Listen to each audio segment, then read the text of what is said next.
The stuff that we were learning before and the stuff that was on the quiz included different ways to take samples of data. So that was like the stratified, sampling, cluster, simple random, systematic, all that good stuff. Today we're going to talk about some errors that can occur when sampling takes place. So we have some different scenarios here. I want you guys just to take a couple minutes. You can do it on your own or with the people around you, and just read these 4 situations and try to figure out what some problems could be with how that data was either gathered or handled. So just take a few minutes on your own, read through those, and find some problems. All right, so this first one, a data entry clerk mistypes survey results into his computer. The problem with this, obviously, is that they now have the wrong information in their data because there was a typo. So they have the wrong information. The second one, a questionnaire given to students asks, are you doing well in school? The issue here is just with the question. It's very vague. What is considered well? A B+ might be considered well for some students, but horrible for others. So it's very up in the air and hard to get a definite answer from. So not very specific, difficult to answer.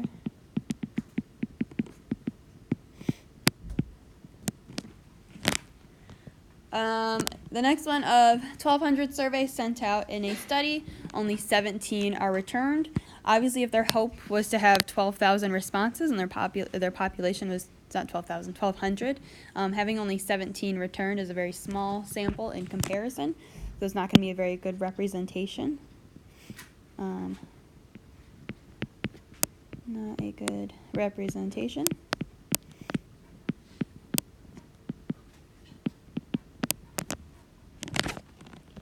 A warehouse manager doing a study on a job commitment surveys the first 20 workers who come in on Monday morning. This one, they're only getting a small portion of the workers here. They're only getting like the morning shift people because they're just on the mornings. They're only getting the people that work Monday mornings. There might not be people that work on Mondays. There might be people that only work in the afternoons. They're not getting a very good representation of the employees as a whole. So another not a good representation.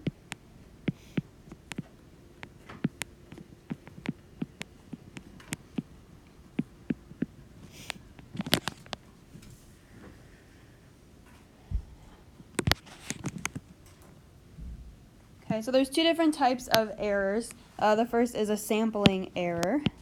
This is where there's an issue with how you are collecting your individuals in the sampling method. So an error in the sampling method.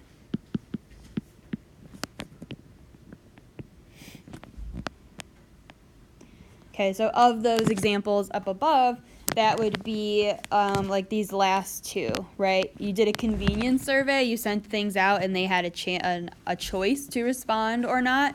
And the last one where they only were looking at a small portion of the workers, they weren't getting a good representation. Those would be examples of sampling errors because there's issues in who they chose. Okay. There are things that researchers can do to fix these just by doing one of those methods that we talked about last week. So like the simple random, stratified, cluster, systematic. Those are all really good sampling methods and would give you a way to avoid making any sampling errors. The other type of error is called non-sampling errors. And these are just due to an error during the data collection.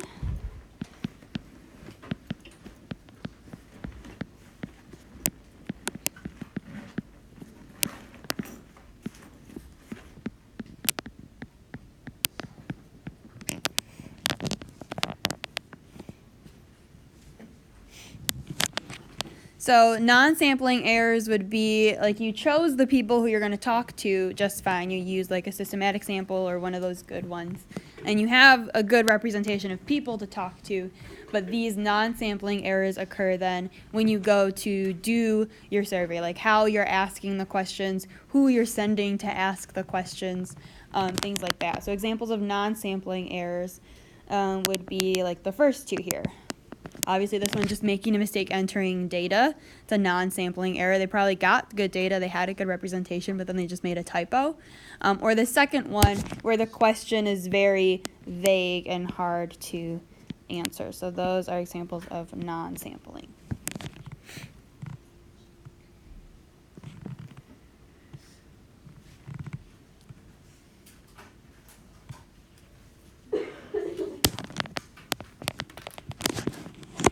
Okay, so some specific examples or sources of non-sampling errors. So again, all of these that we're going to talk about are the non-sampling types, the stuff that happens after you've already chosen who you're going to talk to. The first is underrepresentation. As the name kind of suggests, this is just where your sample size is very small in comparison to your population.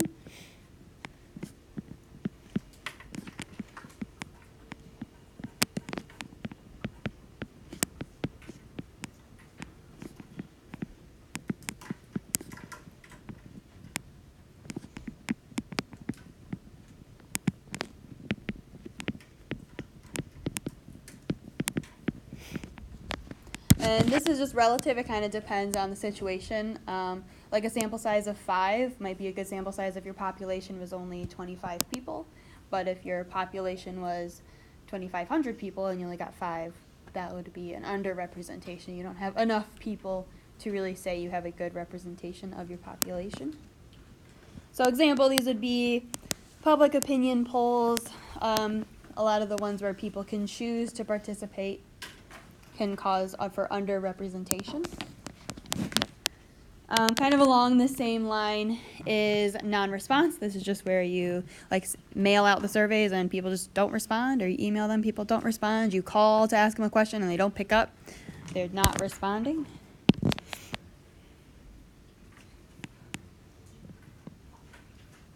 So it's pretty straightforward. Non-response is when people don't respond or ignore.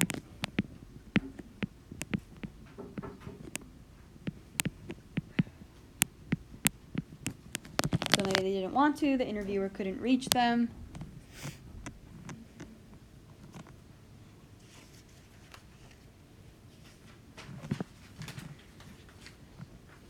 Okay, moving on, some other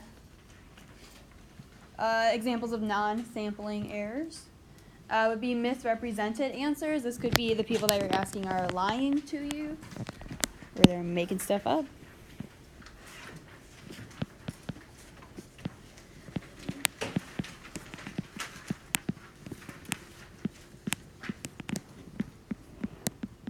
So when they provide inaccurate information.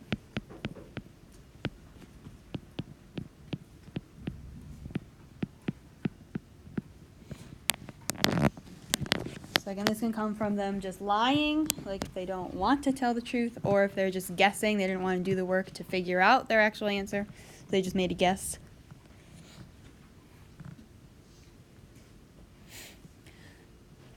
So like the example given there, a survey of recent college grads may find that self-reported salaries are somewhat inflated.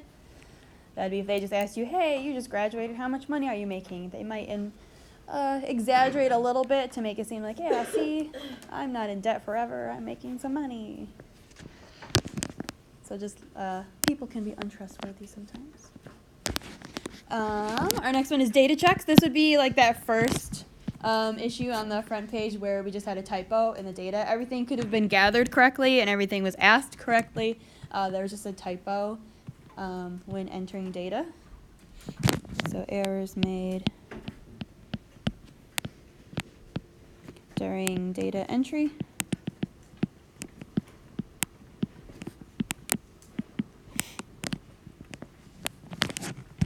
So typos.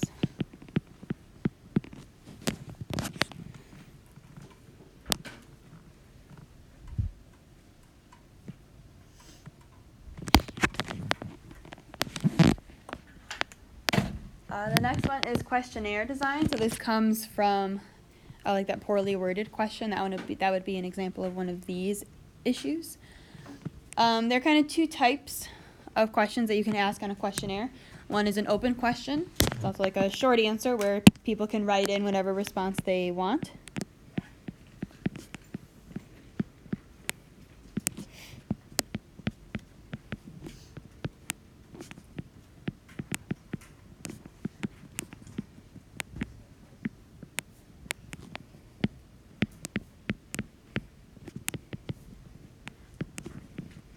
So this one, I mean, there's pros and cons. It's good because it gives people the ability to answer in a way that's true to them.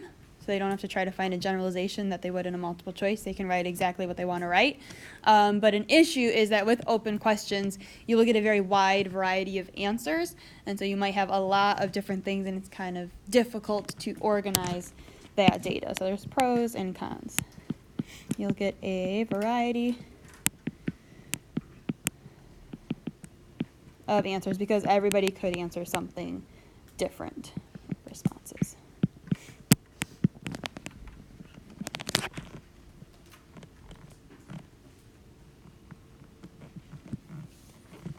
And then a closed question is just like a multiple choice question.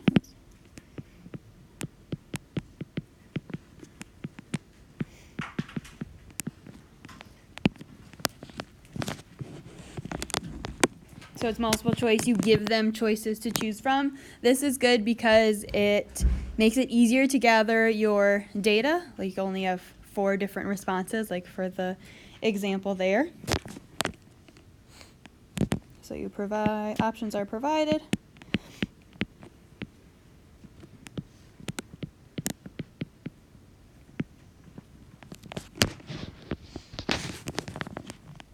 And so it limits the variety of responses because you only have a few choices.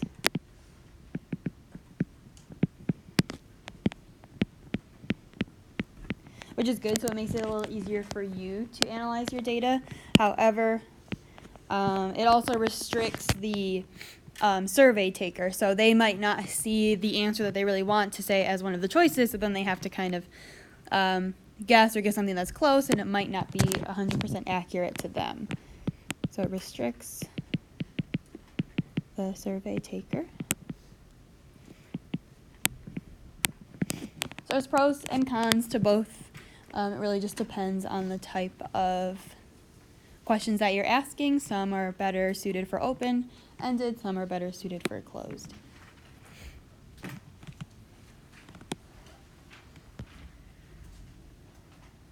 Okay. Our next one could be, or is wording of questions. This is where they're either worded in a confusing way, or it's worded whereas there's bias towards one answer or another, or it's not very specific. So lots of issues with how wording of questions. So it could be biased, unclear, unspecific, etc. So just these would be issues with just how the question was written out.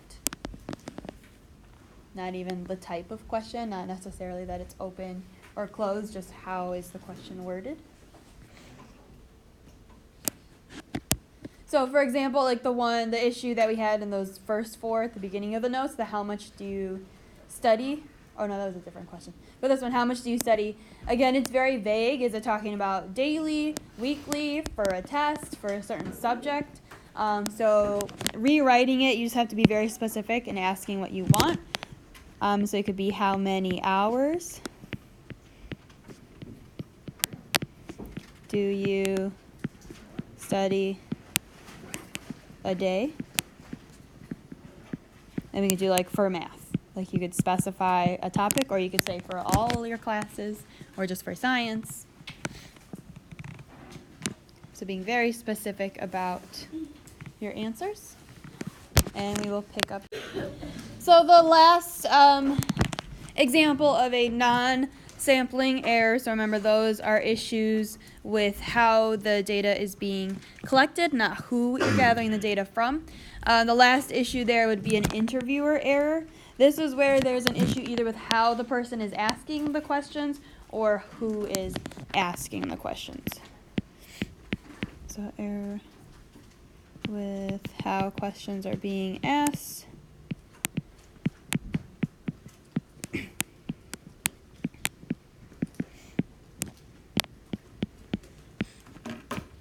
Or with who is asking. So for example, like how the questions are being asked. If somebody is going door to door and just being like, do you agree or disagree about this thing? And they are saying it where there's obvious bias as to what answer they want you to choose, that would be an issue. Or if there are people that want to know about the public's opinion or views on like the local police force, and they send a uniformed officer door to door to ask about, hey, how do you feel about the police? People might not give their 100% truthful opinions if it's a uniformed cop asking the questions versus just a regularly dressed human. Okay. And that's it. So again, just to summarize, the two types of errors are either sampling. What did I do? Oh, no. Oh, okay. The first type of error is a sampling error, which is in the actual sampling method. So how you're choosing the people. The way to avoid those sampling errors are to use either the simple random, systematic, cluster, or stratified sampling methods that we learned earlier. And then we have non-sampling errors, which is due to how you're gathering your data.